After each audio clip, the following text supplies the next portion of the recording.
Bonjour Thomas. Bonjour Nicolas. Très content de te recevoir dans Comptoir IA. Bah écoute, plaisir partagé, merci beaucoup pour l'invitation. Donc Thomas Barrault. Donc Thomas, toi tu t'occupes de la régulation et de la standardisation sur l'intelligence artificielle chez France Digital. Tu travailles aussi sur un groupe ad hoc sur la standardisation de l'IA. Exactement. Donc je suis super content de te recevoir. On va pouvoir parler d'intelligence artificielle, des enjeux de réglementation, de normalisation sur l'IA. Et donc, bienvenue. Euh, et voilà. Et donc, Thomas, tout d'abord, première question, qu'est-ce qui se passe en ce moment dans l'IA générative? C'est un peu la folie, là. Ouais, c'est effectivement, c'est un peu la folie. On assiste à un petit boom des IA génératives qui notamment occupent pas mal de place désormais dans le règlement européen sur l'intelligence artificielle qu'on suit attentivement côté France Digital. Effectivement, donc moi, juste pour me présenter en quelques mots, je suis responsable des affaires réglementaires pour l'association. Donc France Digital, c'est la plus grande association de startups et d'investisseurs en France et en Europe. On représente 2000 membres, à peu près 1800 startups, une centaine d'investisseurs et des partenaires qui nous accompagnent tout au long de l'année. Et moi, je suis plus spécifiquement chargé de la brique IA, c'est-à-dire accompagner nos startups intelligence artificielle auprès des décideurs publics pour faire beaucoup de pédagogie et d'advocacy par rapport au futur règlement européen sur l'IA qui entrera en application d'ici quelques années, et Mhm. démontrer et soutenir justement ces startups-là pour avoir une réglementation qui prenne bien en compte leurs intérêts.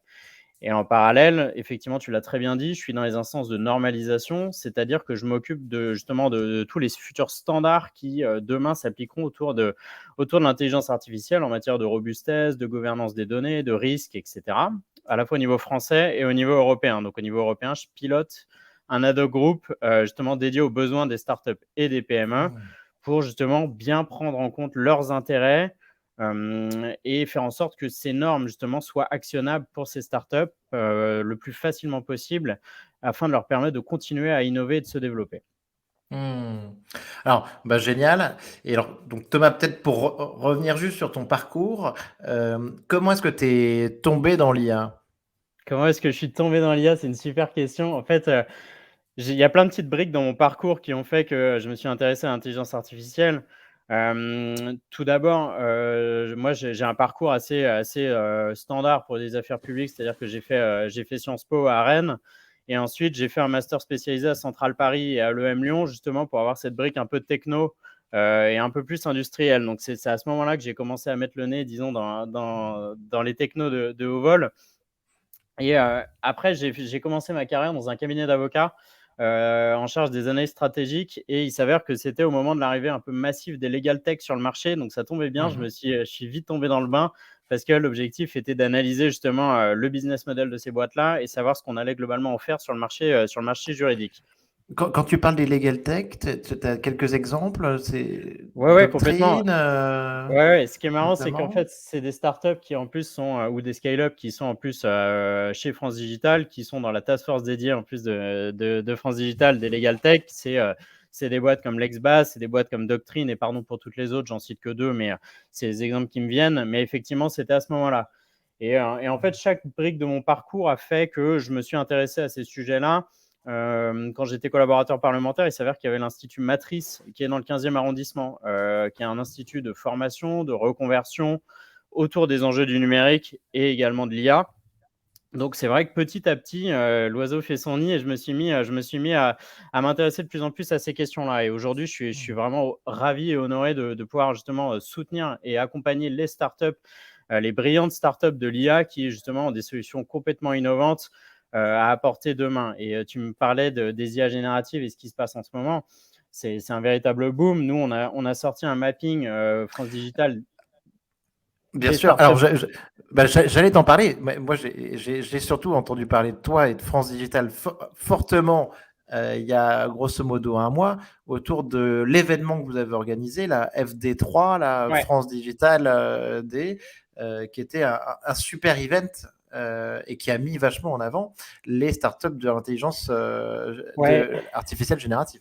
ouais, complètement, complètement, c'est exactement ça. En fait, FD3, c'était un événement le 29 mars à Station F. C'est la reprise des Francis AI qu'on organisait les années précédentes, mais on a décidé d'élargir aux thématiques de la data et du Web3, à la fois pour coller à l'écosystème et aussi pour suivre un peu la tendance et produire de la réflexion autour de ces enjeux-là. Et effectivement, il y avait pas mal de startups ou d'entrepreneurs ou d'experts des sujets de Generative AI. Tu Ouais, as interviewé il y a quelques semaines Stanislas Polu, qui bien justement est sûr. intervenu, lui, sur une table ronde dédiée sur le générative. On Très avait, intéressant, très intéressant, avec un une personne de l'INRIA aussi. C'était un super panel en effet. ouais, exactement, Heu, Benoît Sago, qui est mmh chercheur à l'INRIA, notamment sur le projet Bloom. Et effectivement, Tout à on fait. avait des experts de haut vol, justement, sur une IA générative française. C'était super intéressant aussi en parallèle. Et tu as interviewé aussi Olivier Reynaud de Ave, qui était Bien on avait sûr. organisé un démo space pour l'événement, pour nos décideurs publics qui étaient présents. Et Olivier aussi a pu mettre en avant justement l'état de l'art d'une boîte comme Ave face à Monsieur le ministre Jean-Noël Barrot, et lui présenter justement les dernières technos de rupture en matière de générative vidéo. Ah ouais. Non, non, écoute, c'était vraiment un super événement. Franchement, moi, j'ai rencontré plein de chercheurs, d'entrepreneurs passionnants sur l'IA. Euh, Félicitations pour cette organisation. On a Merci. vraiment besoin de ça. Et c'est tombé à point nommé, en fait. Ouais, Dans ce boom un petit peu de l'IA générative où tout le monde était un petit peu perdu par les GPT-4, GPT-5, je me souviens, j'ai discuté avec Yann Lechel que j'avais oui, interviewé, qui est mon premier participant, et je l'ai croisé à l'événement. Et tu vois, il me dit à ce moment-là, ah bah attention, est-ce que tu as vu ce qui s'est passé hier? La demande oui. de la proposition de moratoire de 6 mois sur les modèles plus gros que GPT-4. Tu vois, donc Ouais. à ce moment-là, il y a donc un mois, on était quand même, on y est toujours, mais dans un flou artistique où il se passe tellement de choses qu'on a du mal à suivre, et on comprend qu'il y a des très gros enjeux, quoi. Oui, ouais, complètement, tout à fait. Alors, la date du 29 mars n'était pas, disons, volontaire par rapport au développement des IA génératives, mais ça s'est inscrit complètement en phase avec l'actualité. Effectivement, le moratoire prôné, effectivement, après le développement des versions de GPT qui sont disons, industrialisées pour le grand public. Donc, c'est vrai qu'on a eu à cœur, nous, pour cet événement, de mettre en corrélation des chercheurs, des entrepreneurs, des investisseurs, pour justement savoir dans quelle direction on pouvait aller autour de ces IA génératives et comment on pouvait les actionner demain. Et ça ressort justement dans le mapping qu'on a sorti. On a à peu près 13% de nos boîtes, enfin de nos startups du Mhm. mapping qui se disent IA générative, que ce soit texte, vidéo, son ou image. Mais donc, il y a un véritable momentum, ouais, à adresser ces sujets-là. Attends, et donc, parce que je vous l'avais demandé, je l'avais demandé, euh, cette liste, on parle de, grosso modo, 90 boîtes à peu près, Ouais, un tout petit peu moins, un petit peu moins. si on veut être très précis, il y a 75 startups ou scale-up du mapping Hmm, sur les 590 qui effectivement sont sur ces usages-là et ces technologies-là, incluant des boîtes super.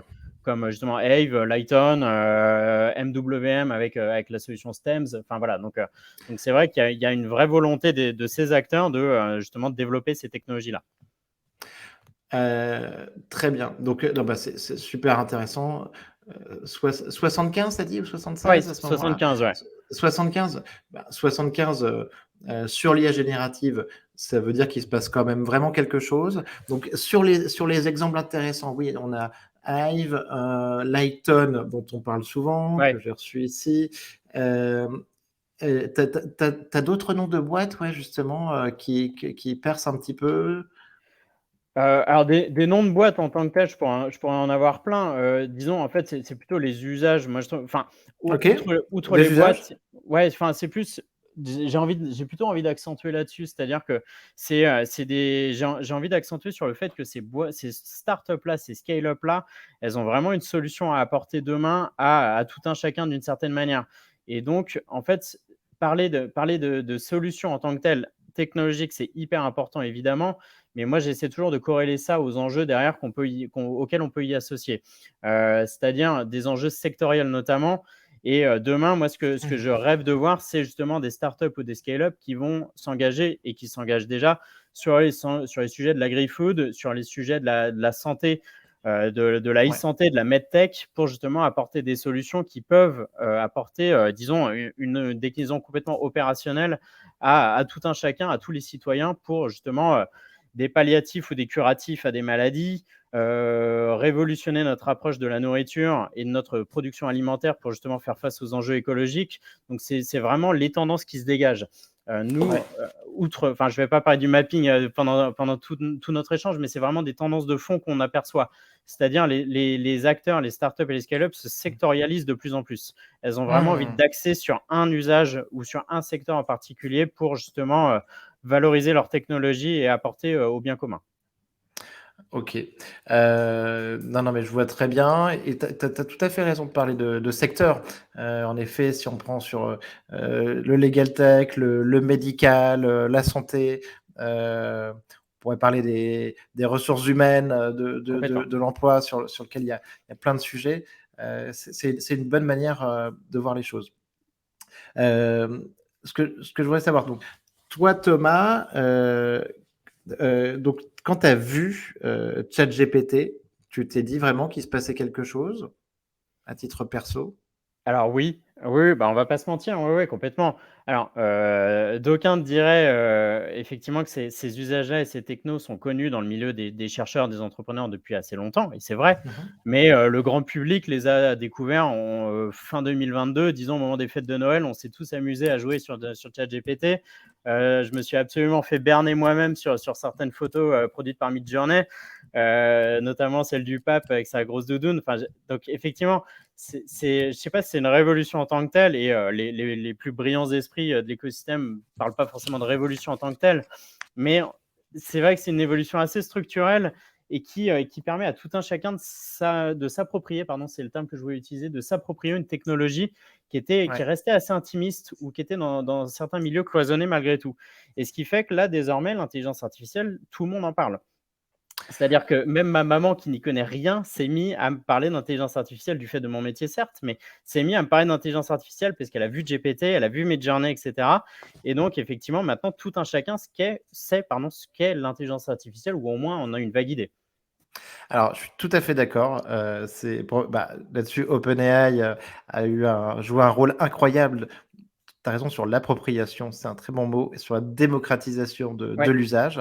Hem et je pense que c'est très intéressant parce que ça va un petit peu c'est comme le dit souvent Sam Altman, c'est sortir aussi l'IA des labos, oui. et c'est un peu une tendance qu'on avait chez nous et qu'on a encore, notamment, ben, avec l'INRIA, heu, peut-être aussi avec Prairie.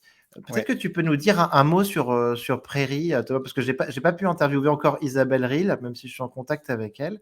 Ouais. Mais je sais que donc ils étaient partenaires avec toi sur cet Ouais, événement? exactement. Prairie, c'est un des programmes 3IA justement de la stratégie nationale en IA, piloté, pour Prairie par Isabelle Rille, c'est le Paris AI Research Institute. Prairie est le partenaire historique de France Digital sur les Francisai, justement sur les formats de Francisai. C'est un peu et c'est même complètement notre, caution qualité, disons, sur les lignes éditoriales.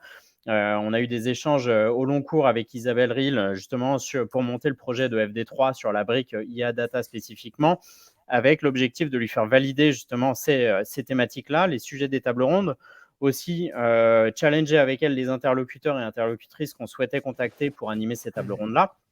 Et effectivement, c'est notamment pour ça qu'on a décidé justement de solliciter des personnes comme Benoît Sago ou Francis Bach pour Mmh. cet événement, pour intervenir et faire valoir leur expertise et leur grande connaissance des sujets autour de l'AI pendant Mmh. FD3.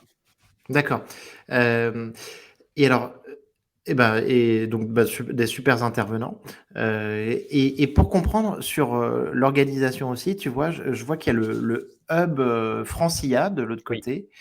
Ça ils sont où par rapport à France Digital, à Prairie? C'est un autre type d'organisation? C'est un autre type d'organisation. Moi, je parle vraiment de partenaires, et d'autant D'accord. plus, En fait, le Hub France IA, c'est à titre très personnel, enfin, dans le cadre de ma fonction, c'est un partenaire, puisqu'on anime conjointement avec l'AFNOR, donc l'Association française de normalisation, une plateforme de réflexion autour de la standardisation, justement. Pour faire de la pédagogie, on organise des webinaires, on organise des ateliers autour de l'éthique en IA, des risk management en IA, etc., avec justement le Hub France IA et AFNOR, et France Digital, évidemment, pour justement sensibiliser auprès d'entrepreneurs, de cabinets d'avocats, d'industriels, etc., sur ces thématiques-là. Donc moi, en fait, quand je présente le Hub France IA, ce que j'aime bien dire, c'est que eux, ils sont sur toute une chaîne de valeur de l'AI, donc de la plus petite structure à la grande corpo, alors que France Digital, nous, on représente les startups, scale-up et investisseurs. Donc en fait, on se retrouve en abscisse et en ordonnée à un petit point de jonction, qui sont pour nous les startups de l'IA. Donc c'est pour ça que Ouais, moi, c'est un partenaire au long cours, effectivement, d'accord. le Hub France IA. Et François Soulier-Fogelman, qui était Ouais. intervenante de FD3, fait partie du Ouais. Hub. Et justement, par sa qualité technique et ses connaissances de ces sujets-là, apporte une plus-value certaine sur leurs enjeux à eux. Oui, tout à fait.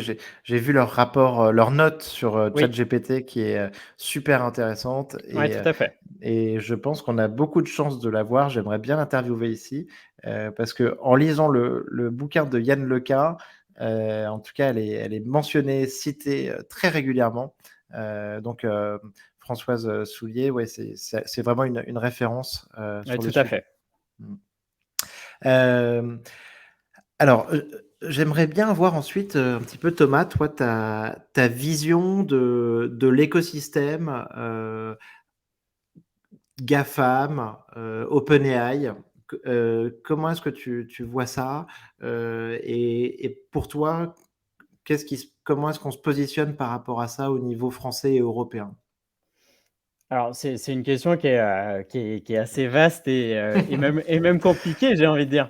Effectivement, bah, les GAFAM sont évidemment en pointe sur les sujets d'IA générative notamment, enfin, sans reparler d'OpenAI spécifiquement, mais on a vu que Google a lancé Bard, avec plus ou moins de succès récemment, mais en tout cas a lancé son projet d'IA générative. On a le projet Llama côté Facebook AI Research Institute. Donc effectivement, les GAFAM vont nécessairement se positionner et se positionnent déjà évidemment sur les enjeux d'IA générative. Et ce ne sont pas les seuls acteurs en la matière. Tous les acteurs, que ce soit industriels ou grandes structures, vont se positionner pour justement interagir et mettre des briques d'IA générative dans leur business model et dans leurs solutions. Nous, en fait, ce qu'on peut arguer en la matière, c'est qu'effectivement, on n'est pas sur le même créneau nécessairement à différents niveaux. C'est-à-dire que nous, typiquement, côté France Digital, on va défendre des petites structures innovantes, des Mmh. startups innovantes. En fait, on n'est pas en confrontation avec les GAFAM, en tout cas sur cette brique-là, parce qu'on n'est pas sur le même créneau, on n'est pas sur les mêmes enjeux. Mais nous, notre but, c'est Mmh. de valoriser et de permettre le développement de ces structures-là, de ces petites structures innovantes et qui ont beaucoup de choses à apporter à la fois au bien commun, enfin au grand public et d'un point de vue technologique. Et notre objectif, c'est de soutenir ces acteurs et de leur permettre de d'éclore et surtout de leur permettre que leur business model soit viable. Par contre, ce qui est intéressant de constater, c'est à la lumière du développement justement des ChatGPT et IA générative des structures propres aux GAFAM. Mmh. Ce qu'on peut voir, c'est qu'il y a pas mal d'acteurs et de startups scale-up qui se positionnent sur des briques d'IA générative à implémenter directement chez le client final en se pluguant sur son infrastructure de data. Ouais. Sans reparler de structures comme Lighton, mais c'est un super exemple avec leur solution Paradigm. L'objectif, c'est justement d'avoir une IA générative qui soit safe pour l'entreprise, sur lequel justement les salariés, les employés, les parties prenantes justement des structures, des clients finaux puissent utiliser une IA générative qui soit de confiance. Et c'est tout l'intérêt, même ça s'inscrirait même dans le cadre de la stratégie nationale en IA, qui prône justement Ouais. une IA de confiance parmi les trois Bien briques sûr. principales, mais qui prône une IA de confiance. Et une IA éthique au passage. Donc là, on y est. Mmh. Et Ouais. justement, quand on a vu les déboires, alors c'était plus sous le coup de l'actualité, mais les déboires de certains salariés de Samsung qui ont plugué des données du business model et de la boîte sur ChatGPT pour essayer d'avoir un peu de réflexion et de prospective, ça pose pas mal d'enjeux sur justement ce qu'on souhaite faire de ces IA génératives. Donc typiquement, des nouveaux acteurs vont se positionner sur la question. Ils se positionnent déjà en l'occurrence pour avoir une brique un peu safe, propre à l'entreprise, sur lequel on peut plugger cette architecture sur les enjeux de données, sur les databases de ses clients finaux. Et c'est là, je trouve qu'il y a une vraie plus-value pour ces petits acteurs innovants notamment. Ah ouais, ouais, super intéressant. Donc là-dessus, il y a cette initiative de Lighton. Je ne sais pas si tu as entendu parler de Mistral aussi. Alors vaguement de nom, mais alors parfois je ne sais pas, ou parfois j'ai pas la technicité suffisante et je préfère aussi l'admettre. Donc c'est vrai que je suis pas forcément le plus expert sur Mistral en l'occurrence. Et alors, pas de problème parce que franchement, l'opération a l'air très récente, voire en cours. Mais en tout cas, on parle aussi un peu d'un projet de LLM à la française qui permet aussi de conserver ces données et de pas être exposé là-dessus. Mais on parle d'une boîte qui apparemment est créée, Mistral, donc le nom est quand même très français, mais qui est créée aussi par des top chercheurs en intelligence artificielle. On parle d'anciens de Facebook, donc Meta, Ouais. et de DeepMind, notamment Arthur Mensch là, chez Facebook, et on parle d'une levée de fonds incroyable. Hein. Je pense j'ai entendu parler de 100 millions d'euros levés, tu vois, d'une énorme valorisation. Donc un très très gros projet, mais qui se conçoit aussi quand on voit les montants investis dans la Silicon Valley. À Oui, part complètement. Microsoft dans OpenAI, tout ça. Ouais, complètement. Et puis on a des enjeux aussi de souveraineté de data, de données. Et c'est évidemment essentiel de capitaliser aussi sur les acteurs innovants français et européens au sens large, mais en tout cas d'avoir une approche souveraine en la matière. Et ça s'inscrit également dans le cadre vraiment à plein de la stratégie européenne en matière d'AI, sur notamment les AI Act, c'est d'avoir Ouais. une approche qui soit complètement imbriquée et européano-centrée, disons, pour justement permettre le développement de ces structures-là. Donc ça, c'est ta deuxième casquette, Thomas. Donc toi, tu as France Digital et donc le groupe ad hoc sur la standardisation de l'IA donc au niveau européen, et donc Ouais. qui travaille donc sur l'AI Act. Alors, en fait, moi, en fait, c'est 2 casquettes, mais en fait, il y en a un qui est le pendant opérationnel de l'autre, disons. Je D'accord. m'explique. En l'occurrence, il y a donc ce règlement européen sur l'intelligence artificielle, les Oui. AI Act, qui date, en tout cas dans sa lettre originale d'avril 2021, lancée par la Commission européenne, avec pour objectif de réguler les intelligences artificielles en Europe Ok. via une approche par les risques. Donc, l'idée, c'est d'avoir 4 catégories de risques dans la version en tout cas initiale du projet. Une approche par les risques dite minime, donc c'est tout ce qui est IA qui assiste les jeux vidéo, par exemple. Donc ça ne fera Mhm. pas l'objet de spécifications, en tout cas d'exigences de conformité spécifiques, parce qu'elles ne présentent pas de risque majeur pour les citoyens européens. C'est pour ça qu'on les appelle les IA à risque minime. C'est vraiment la première brique, le premier échelon.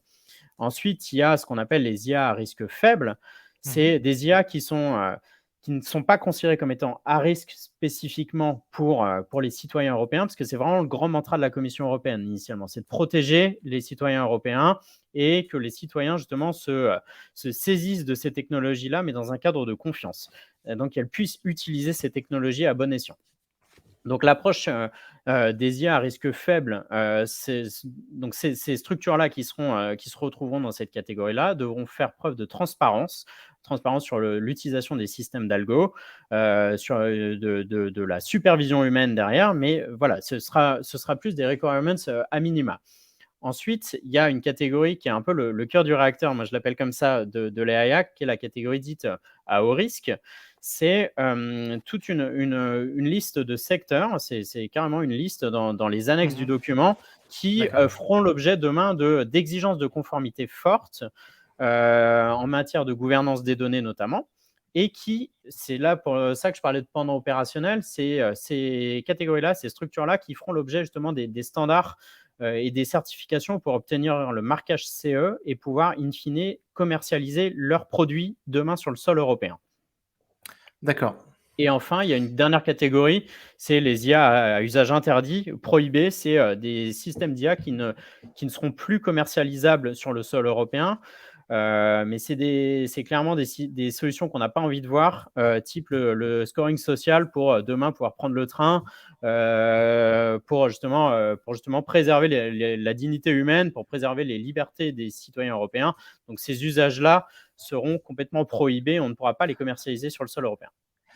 Très intéressant. Donc, ce qu'on a vu un petit peu sur des exemples d'IA chinois notamment. Ouais. Oui, oui, complètement. Ouais, Mmh. complètement. C'est exactement ça et l'objectif vraiment, c'est de s'assurer que le citoyen européen, peut faire confiance à un produit, à un algorithme et voilà, que ça n'atteigne pas sa dignité, sa dignité d'homme ou de femme et surtout qu'il puisse utiliser à bon escient ou en tout cas en connaissance de cause ces systèmes d'IA. C'est pour ça qu'il y a une catégorie dite à haut risque, qui fera l'objet de conformité. C'est-à-dire qu'effectivement, c'est des systèmes d'IA qui peuvent être donc risqués, Mmh. mais qui justement seront très encadrés par l'élaboration de standards et donc demain de délivrance de certification, de compliance pour justement pouvoir le commercialiser avec le marquage CE sur le sol européen.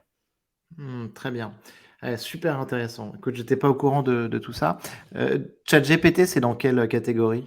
Alors justement, ça c'est tout l'objet et là tu me permets de prendre mes notes parce qu'en fait, aujourd'hui on est le 11 mai et c'est une grosse journée pour l'Union européenne parce que justement il y a eu des votes aujourd'hui en commission, les 2 commissions qui sont en lead sur les AI Act, que sont les commissions, IMCO et LIBE, mais sans trop dire d'acronyme, mais qui justement ont voté pour inscrire ensuite à la plénière de juin, le vote de l'AI Act au Parlement européen. Et donc, les IA Mmh. génératives ont fait l'objet justement de discussions assez tendues et au long cours sur justement comment on classifie ces systèmes d'IA.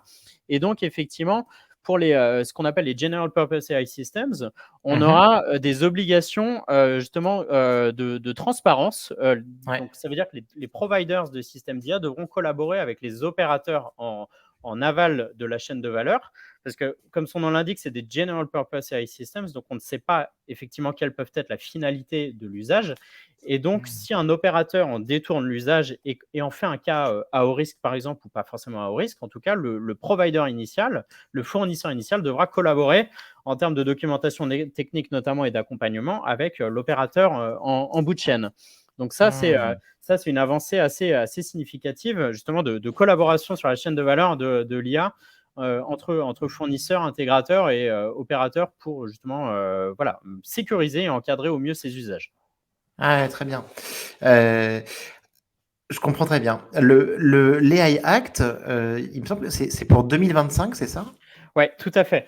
De Pour 2025, c'est quoi? C'est l'entrée en œuvre de alors la ouais, mise en application? Mmh. ouais, c'est exactement ça. C'est l'entrée en application à partir de 2025. Donc, en fait, l'entrée en vigueur doit, initialement, si on suit le calendrier initial, ça devait être, le 1er janvier 2023. Force est de constater qu'entre-temps, les IA génératives sont arrivées sur la table et puis que les discussions ont été très intenses au niveau du Parlement européen notamment. Donc c'est vrai que pour le coup, on a pris un petit peu de retard. Donc il y aura 2 ans, enfin 24 mois de délai justement pour se conformer et pour justement l'entrée en application du texte. Donc, on est effectivement sur un horizon de 2025 pour justement l'entrée en application, sachant que, et c'est pour ça que je parlais de pendant opérationnel tout à l'heure, il faudra que le cahier de standards disponible le soit également avant l'entrée en application de l'AI Act pour pouvoir justement se conformer immédiatement aux standards et obtenir les certifications nécessaires à la commercialisation d'un produit. D'accord. Mais donc parce que c'est un exercice qui est un petit peu difficile en fait, parce qu'il s'agit là de construire une réglementation, mais sur quelque chose qui est en mouvement perpétuel et même de temps en temps, c'est même mouvement, c'est un peu léger, presque en accélération, heu et tu viens de le dire sur les IA génératives, ben, on n'avait pas vraiment prévu cette explosion, mais même d'ici 2025, heu Ouais, en tu as vrai, on sait pas vrai alors attention, hein, je dis pas qu'il faut pas commencer à réfléchir et tout ça, au contraire. Mais d'ici en 2025, on sait pas exactement quelle sera la situation à ce niveau, de l'intelligence artificielle. Oui, non, mais complètement. En fait, tu as tout résumé, tu as tout résumé. C'est-à-dire que la Commission européenne, quand elle a Mmh. initié ce projet en avril 2021, est-ce qu'elle aurait pu anticiper effectivement que les IA génératives allaient prendre une telle place, dans nos usages même, complètement? Voilà, c'est la question est je trouve est facilement, adressable. Effectivement, on a un texte qui suit, des évolutions technologiques nécessairement. Donc, on est plus à réaction que, proactif stricto sensu. Donc effectivement, 2 ans de délai d'application, c'est aussi pour se conformer à un règlement qui est dense, ça c'est vrai, mais ça pose la question de savoir où on en sera dans 2 ans. Et là, je suis bien incapable effectivement de répondre en termes de technologie, hein, au sens vraiment usage du Mmh. terme. Quels seront les nouveaux usages en 2025? Et donc, on a un texte qui effectivement peut se retrouver dans une situation compliquée. Pour te donner un exemple assez factuel, les General Purpose AI Systems ont été inclus sous la présidence, en tout cas, leur lettre de noblesse, disons, ont été inclus sous la présidence française de l'Union européenne, donc même pas au début du lancement par la Commission européenne en avril 2021, c'est venu déjà plus tardivement. Et ça a déjà provoqué des ajustements sur le texte. Et Ouais. c'est pour ça que les discussions ont pris plus de temps également. Et les IA génératives stricto sensu, donc les chats GPT et consorts, sont arrivés sur la table des discussions en février de cette année. Ouais. Donc c'est pour ça que les co-rapporteurs, pour le coup, du texte côté Parlement européen, ont la grande noblesse d'avoir voulu aussi prendre le temps de bien analyser pour savoir où classifier et comment classifier ces technologies-là. Mais effectivement, je partage effectivement ton analyse Mmh. quant à savoir enfin, où on en sera dans 2 ans par rapport à ce texte. Oui. Ah ouais, ouais, ouais, non, mais très bien et tant mieux, j'en suis content et parce que tu sais, il y a une image là, un mème qui est sorti il y a quelque temps qui te montrait, un petit peu l'état de l'IA et les forces par grandes plaques. Tu avais, Ouais, les États-Unis, tu sais, avec les GAFAM, l'IA générative, ensuite ça pouvait parler aussi, tu vois, de robotique, tu vois, d'IA embarquée, tout ça. Tu avais ouais, la Chine, le bloc asiatique, et avec les credit scoring, social scoring dont tu parlais. Et en ouais. dessous, c'était un peu ironique, hein, mais tu avais l'Europe, tu vois, qui était leader sur la régulation. Alors, ce que je comprends, attention, hein, je cherche pas, ce que je comprends, c'est que il y avait un petit côté euh, comique là-dedans, un petit peu mordant, mais il y a une part de vrai. Moi, c'est quelque chose que je défends ici sur ce podcast. J'avais vu une phrase d'Eric Schmidt que je trouvais hyper intéressante, qui était, euh, tu vois, tous les comités d'éthique aux États-Unis, c'est pas éthique, c'est toujours ethic and growth. Et en fait, ce qui me rassure vachement, c'est quand j'ai parlé, par exemple, avec Guillaume Andrin, ou quand je parle avec toi, parce que ce que je comprends, en fait, Thomas, c'est que toi, il y a ce côté régulation, mais de l'autre côté, le gros dont je parlais, tu l'as avec France Digital. Ouais, complètement. Complètement. Non, non, mais en fait, effectivement, en Europe, on est les champions de la régulation, mais c'est bien. Moi, je ne serai jamais un opposant de la régulation parce qu'il faut encadrer des usages qui se développent tous azimuts. Et je pense qu'on Mais le partage. niveau 4 dont tu m'as parlé tout à l'heure, là, sur le, Ouais, le les risques risque et le prohibés, ouais. social, écoute, sur les risques prohibés, notamment ce système chinois, je n'étais pas au courant, et ça, je trouve que c'est vraiment génial et Oui, hyper oui, bah, important. voilà. Et c'est pour ça qu'en fait, on veut créer en européen et en conscience un cadre justement de confiance. Et ça, c'est bien. Je trouve que c'est assez fondamental. Et en fait, l'Europe, on peut se dire effectivement, est très forte sur la régulation. Mais en fait, au niveau justement intelligence artificielle, elle a fait des petits. C'est-à-dire que la plupart des zones dans le monde commencent à réfléchir ou ont déjà entamé des réflexions autour d'une régulation de l'intelligence artificielle qui sera peut-être pas l'approche européenne de l'AI Act, mais disons peu importe. À ce niveau-là, en tout cas, peu Hmm. importe. C'est-à-dire qu'elle souhaite réguler. Les Britanniques commencent à vraiment poser le cadre d'une régulation en la matière. Les États-Unis réfléchissent Et, et les, et aussi. les Éta- et les États-Unis, et tu as raison, je viens de voir la Voilà, semaine dernière Joe Biden qui recevait les voilà. leaders de l'IA à la Maison-Blanche. C'est vrai, ouais, tout à fait. Donc effectivement, là, on est en train de transformer ce momentum où on passe uniquement de la régulation pure à la régulation pour créer justement un cadre commercial fécond et un cadre où les sociétés, les acteurs peuvent, start-up ou pas start-up, hein, mais peuvent se développer dans un cadre de confiance. Et justement, tu parlais de France Digital, c'est tout l'intérêt de nous, de notre association. On est vraiment fer de lance au niveau européen, parce qu'on est la plus grosse association de start-up en Europe, et on a donc tout un réseau de partenaires associations, également nos homologues dans les pays européens, et on tire d'une même voie, c'est-à-dire que notre objectif, effectivement, c'est de soutenir et de faire la promotion de ces écosystèmes innovants qui, demain, ont des solutions très opérationnelles, très concrètes et parfois complètement disruptives, mais dans le bon sens du terme, à proposer. Ouais, tout à fait. Non, non, mais c'est sûr, c'est hyper important, hyper intéressant. J'ai bien compris en interviewant le coordinateur national à l'intelligence artificielle aussi, qu'en fait, c'était aussi préparer le terrain, hein. Il me donnait un exemple très très bon, Guillaume, qui était celui d'une voiture autonome, en fait, que tu peux la créer, tu peux travailler sur l'intelligence artificielle, y embarquer, être leader. Si tu ne pousses pas certains acteurs, et notamment des assureurs, en tout cas, à pouvoir proposer un contrat d'assurance, elle ne sera jamais sur le marché. En fait, je pense qu'il y a plein de choses comme ça qu'on ne voit pas forcément l'impact à court terme, mais qui vont être hyper importantes et que vous êtes en train de préparer. Oui, complètement, et c'est pour ça que faut qu'on tire collectivement tous dans le même sens, pour justement, alors sur cette brique spécifique de l'intelligence artificielle, mais on a tous intérêt à aller dans le sens de cette régulation notamment, quoi qu'on en pense, mais dans le sens d'une régulation de l'intelligence artificielle, parce qu'elle va créer ce cadre fécond, ce cadre prospère justement pour, développer des solutions innovantes. Très bien. Thomas, petite question un peu sur les enjeux sociétaux. On a parlé beaucoup, en ce moment un petit peu moins, mais ça va revenir, c'est le copyright. Est-ce que Oui. tu as un avis là-dessus? Est-ce que vous travaillez sur ce sujet? Et pour le mettre en perspective, il y a eu on a parlé d'abord de David Guetta qui avait samplé Eminem en recréant sa voix. Et après, là, il y a eu Drake, ensuite Ouais. Grimes, l'ex-compagne d'Elon Musk, qui, elle, a dit, contrairement à tout le monde, a pris un peu le marché et les labels dans leur contradiction en disant, ben, en fait, utilisez ma voix, utilisez des clones IA de ma voix et je partagerai les royalties avec vous. Et après, ça va un peu plus loin aussi sur copyright au niveau mid-journée, stable diffusion sur des images sur lesquelles il peut y avoir des droits. Quelle est ta position un petit peu là-dessus et qu'est-ce que tu vois venir? Alors, c'est sûr qu'effectivement, ces nouveaux usages posent pas mal de questions en termes de droits d'auteur et de propriété intellectuelle. Je pense qu'il y a pas mal de juristes et d'avocats qui vont être sursollicités dans les prochaines semaines, mois et années sur cette question-là spécifiquement. Parce que, comme tu l'as dit, même moi, j'ai écouté les sons de Drake, The Weeknd, etc., qui sont des vrais faux. C'est assez bluffant en vérité. Enfin, on a vraiment l'impression qu'ils ont fait une collaboration en 2023 sur une nouvelle chanson, ce qui n'est pas le cas.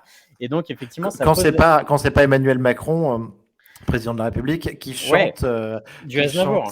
du Aznavour. Tout à fait. Ouais, non, mais complètement. C'est Ouais. pour ça, ça pose une kyrielle de questions. Et effectivement, c'est une des briques à adresser notamment. Et ça a été en discussion aussi côté AI Act, de savoir justement où on se positionnait sur le copyright. Alors, encore une fois, quand j'ai des sujets où je suis un peu moins calé, je préfère le dire aussi. C'est-à-dire qu'il faudra que je creuse sur ce volet-là spécifiquement. Mais la question des droits d'auteur est rentrée aussi sur la table des discussions, parce que, en fait, pareil, ça n'a pas été pensé au départ, puisque effectivement, on ne s'imaginait pas effectivement qu'on pouvait disrupter des voix et en faire des nouveaux sons. Mais par contre, ça pose un nombre incalculable de questions. Je crois savoir que Universal a retiré, a engagé des actions justement pour protéger son label au sens très large du terme, et protéger ses artistes en sous-jacent, pour justement faire face à ces nouvelles menaces. Donc, on rentre dans une zone grise effectivement de sujets à adresser. Ah, mais t'as raison. En fait, c'est passionnant parce que là, rien que sur 3 mois, tu vois, là, c'est même pas le cadre juridique, c'est les acteurs qui n'arrivent pas à suivre. Parce que en 3 mois, tu vois des Getty Images, tout ça, Shutterstock, qui font des procès. D'un autre côté, on leur répond dans un premier temps. Ben, c'est pas vrai, il n'y a pas de copyright, les images, il y a une transformation digitale qui est opérée dessus, donc c'est un nouveau matériau, ça peut être vu aussi comme du fair use, et là après derrière, donc là on commence à se poser la question du copyright là-dessus, et après arrive en fait l'histoire du clonage de voix, qui est Oui. un nouveau cas auquel on n'avait pas pensé, et Oui. donc avec d'autres enjeux là qui sont je clone la voix d'un artiste, on savait même pas que c'était possible, comment ça se passe, quelle est la réglementation là-dessus. Donc Ouais, ça va ouais, à toute vitesse. ouais, je suis d'accord. Et enfin, Et c'est on peut attendre le deepfake, tu vois, visuel, qui existe déjà, qui peut être fait via Stable Diffusion, mais c'est un peu complexe à mettre en œuvre. Mais on peut être certain que d'ici quelques semaines, quelques mois, tu vas pouvoir faire ça très très facilement, et on va encore en parler. Oui, oui, et tu parlais de chamboulement pour pas mal d'acteurs. Enfin, là, on rentre un peu dans un Far West aussi sur cette brique spécifique. C'est-à-dire qu'on ne sait pas, enfin, on sait d'où on part, mais on sait d'où on part il y a quelques semaines. Par contre, on sait absolument pas où on va, y compris à très court terme. Et ça peut chambouler pas mal de business models et ça peut chambouler pas mal d'acteurs traditionnels ou moins traditionnels, mais ça ouvre un champ des possibles assez infini. Et c'est pour ça que c'est aussi important, enfin je reviens à la régulation, mais c'est aussi pour ça que c'est important de réguler et de permettre un développement qui soit fécond, mais pour tous les acteurs. C'est-à-dire que j'ai tendance à croire que l'IA, c'est 1 plus 1 égale 3, c'est-à-dire que tout le monde peut y gagner. Pour moi, tout le monde peut y gagner, mais si on respecte tous les règles et si on s'inscrit tous dans un cadre de confiance en la matière. Donc c'est plutôt vers ça que, enfin c'est plutôt mon optique en la matière, mais ça pose des questions auxquelles on n'avait pas pensé même il y a encore quelques semaines. Donc il y aura un gros travail à faire là-dessus. Bien sûr. Des fake news, un générateur de fake news pour de la politique, un truc qui va générer des sites internet à foison pour faire du contenu sans valeur ou faux, des deepfakes dangereux, euh, des deepfakes qu'on va simuler une personne, organiser des canulars. Euh, voilà, ça rentrerait, ces cas-là, Thomas, ça rentrerait dans la catégorie 4 dont tu nous parlais tout à l'heure, par exemple, sur tu vois, des IA prohibées. Alors, tout ce qui est effectivement, tout ce qui a trait aux ingérences dans les processus démocratiques, tout ce qui peut justement, atteindre, la vie démocratique d'un pays, effectivement. Après c'est la limite du texte aussi ou sa force, je ne sais pas, mais en tout cas, il ne précise pas, cas d'usage par cas d'usage, ce qui est faisable, pas faisable. Mais par contre, Hmm. ça pose des questions, ça pose également des questions assez importantes pour notre vie démocratique. Ça je partage complètement ton avis. On a déjà, c'est pas que dans les romans de science-fiction, effectivement, les ingérences dans les processus démocratiques, on l'a vu dans des grandes élections aux États-Unis, on l'a vu dans d'autres Bien sûr. démocraties, que effectivement, une campagne sur des réseaux sociaux de diffamation ou à minima de dénigrement d'un candidat peut affecter très rapidement son score, Ouais. peut même mettre à mal sa campagne présidentielle. On a vu les images du président de la République, les vraies fausses images justement en manifestation, comme quoi il se faisait chasser par une kyrielle de manifestants. Une personne qui n'est pas avertie du contenu fake de ces images, qui le prend pour argent comptant, ça la manipule, Bien sûr. qu'on le souhaite ou non, mais ça la manipule et donc c'est dangereux in fine. Donc effectivement, ça c'est une image, mais sur le contenu texte à proprement parler, enfin, la liberté d'informer et surtout le devoir justement de la presse a jamais été aussi important, je trouve, que actuellement. C'est-à-dire qu'eux-mêmes sont challengés et ont tous lancé enfin c'est un autre sujet, mais ont tous lancé leur cellule de fact-checking pour justement Ouais. débunker de la fake news à tir larigot sur Twitter notamment. Parce que tous les jours, on voit des bêtises à n'en plus finir, sauf que ces bêtises se diffusent assez massivement et l'intelligence artificielle peut être un vecteur ou un conducteur pour justement les diffuser ou les amplifier et ça peut avoir des effets assez néfastes pour nos démocraties.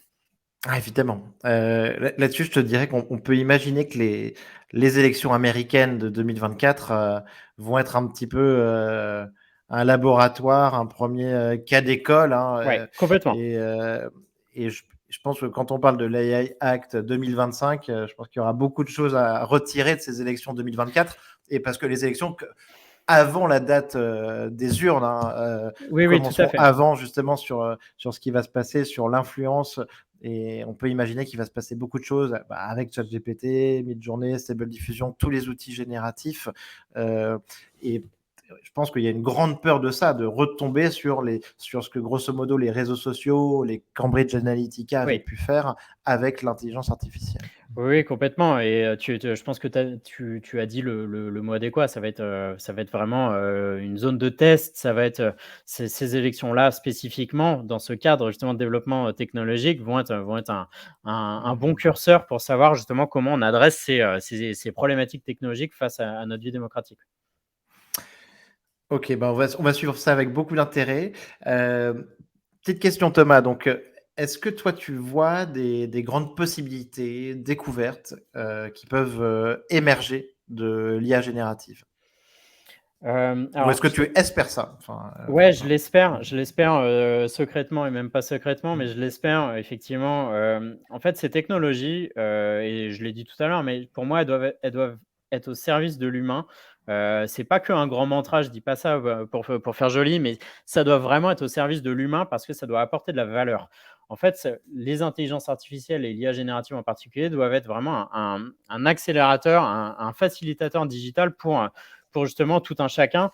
Et moi, justement, je parlais tout à l'heure du secteur de la santé ou de l'agriculture. C'est vraiment les deux secteurs sur lesquels j'ose axer justement mon analyse parce que j'ai envie de croire et je crois vraiment chevillé au corps que ces technologies-là, ces usages-là peuvent révolutionner notre approche de la consommation, peuvent révolutionner nos pathologies, peuvent révolutionner notre approche curative ou préventive.